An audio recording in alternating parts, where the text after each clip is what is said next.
ada yang pernah kita bawa. Kalau sekarang kita punya rumah, punya kebun, punya kendaraan, punya pabrik, punya segala macam benda, apa itu? Titipan. Pada suatu saat akan diambil kembali oleh yang menitipnya. Kalau titipan itu pandai kita jaga, pandai kita syukuri, titipan akan makin banyak. Sama juga kita dalam kehidupan. Kalau orang bisa kita percaya, saya mau pergi ke luar negeri, rumah saya titip kepada tetangga.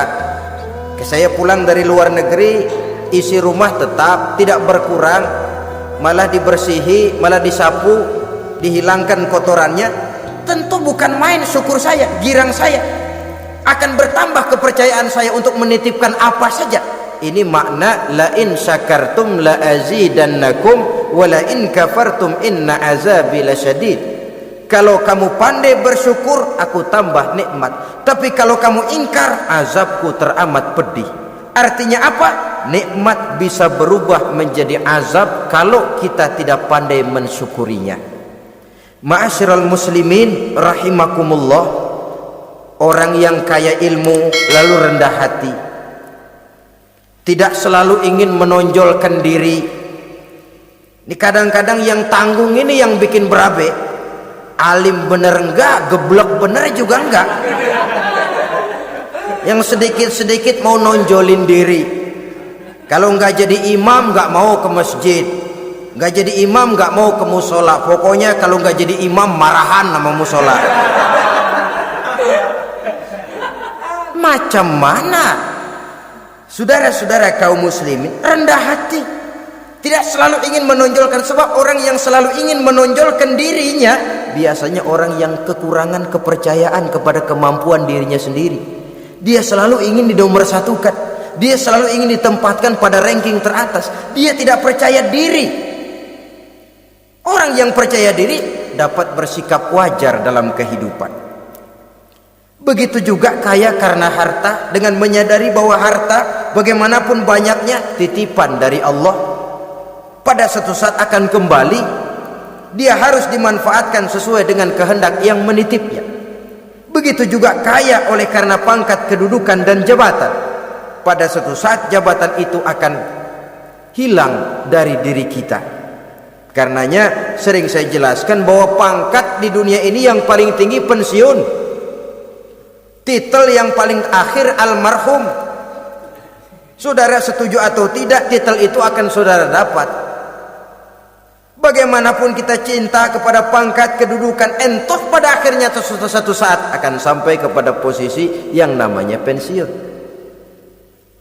Kalau sadarlah kita kepada pemikiran ke arah sana, maka untuk mencapai kekayaan, baik kekayaan harta, kekayaan kedudukan, tidak lalu menghalalkan segala cara untuk mencapai tujuan, tapi dibatasi oleh norma dan kaedah yang harus dia taati, baik kaedah agama maupun kaedah bernegara. Inilah orang ketiga yang menjadi musuhnya iblis, orang kaya yang rendah hati, orang kaya yang tidak sombong. Yang keempat, saudara-saudara, tajirun shadiq, pedagang, pengusaha yang jujur. Iblis gedek betul, benci bukan main sama pengusaha, sama pedagang yang jujur, yang tidak ngurangi timbangan, tidak nipu pembeli, tidak barang yang jelek dibilang bagus, atau yang bagus di atas yang jelek di bawah, atau dicampur yang baik dengan yang jelek supaya kelihatan semuanya jadi baik. Semua orang ingin untung, tidak ada kecuali siapapun orangnya, dan itu wajar. Setiap manusia ingin mendapat keuntungan, kalau perlu dengan modal minimal mencapai keuntungan maksimal, seperti yang diajarkan oleh teori ekonomi. Itu kan yang namanya produktif kan. Satu usaha dinamakan produktif, bagaimana kita mengeluarkan modal minimal bisa mencapai keuntungan maksimal. Silakan. Bahwa manusia ingin untung itu insting, naluri, fitrah, tidak ada orang yang mau rugi. Tapi cara mencapai keuntungan itu yang membedakan antara seorang muslim dengan yang bukan muslim. Sudah pernah saya sampaikan, apabila kaum pengusaha, para pedagang sudah dijangkiti penyakit yang tidak jujur, yang akan timbul adalah kekacauan ekonomi. Kekacauan ekonomi bisa menimbulkan revolusi sosial, dan revolusi sosial merupakan kiamat satu generasi. Semua kericuhan hampir bermuara dari perut, dan itu ekonomi. Orang nodong perut, orang korupsi perut. Ya walaupun korupsi kalau sudah kelas kakap tidak lagi sekedar urusan perut. Ya perut apa yang diurusin kalau korupsinya miliaran itu? Perut jin barangkali. Saudara-saudara kaum muslimin rahimakumullah.